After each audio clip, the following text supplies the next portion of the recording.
Ngibingelele kuwe mlaleli, ngiyathemba ukuthi-ke uyaphila-ke.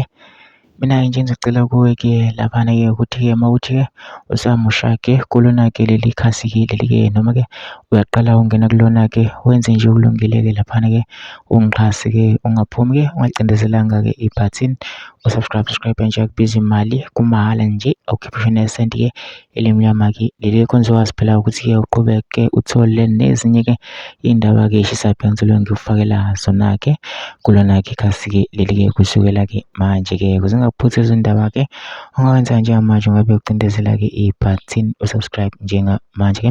Udaba kulethele lona-ke namhlanje-ke laphana kulethele-ke udaba-ke olushaqqisayo-ke ngendlela-ke eyisimanga-ke elenzeke laphana-ke eNanda eMawoti. Amaphoyisa aseNanda abhizi amatasa athungatha izigebengu eziqede ukuhlephula iminyango ewu-3 emqashweni maqede zangena zatshontsha obekuphakathi.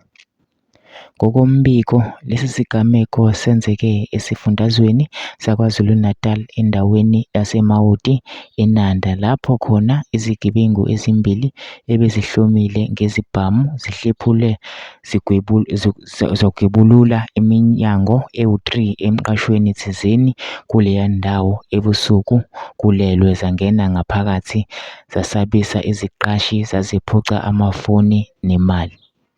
Lokhu kwenzeke eNanda-ke eMawoti. Abantu-ke bazobe sebeyibuza-ke ukuthi-ke ngabe-ke yini-ke obani-ke lezi gebengu ezenze lokhu emva kokuba kudume-ke leliya qembu-ke elaziwayo-ke laphana-ke kusolakala engathi impela-ke ziningi-ke izigilamkhuba-ke laphana-ke eNanda-ke ngeke uze uwazi ngisho nokuqagela ukuthi-ke ngabe yilo leli qembu-ke noma-ke akusilo-ke. Mina ngizocela lapha ngema-comment section for sure uvo lwakho ukuthi na-ke ucabangani ngalo-ke udaba-ke lolu-ke bese wenza okulungile nje ungixhase ucindezeleke ibhathini subscribe nje akubiza imali kumahhala nje ukhiphe nesenti-ke elimnyama-ke leli khona uzokwazi phela ukuthi-ke uqhubeke uthole nezinye-ke iy'ndaba-ke ezintsha-ke nje ngizoloke ngikufakela zona-ke kulona-ke ikhasi-ke leli-ke kusukela-ke manje.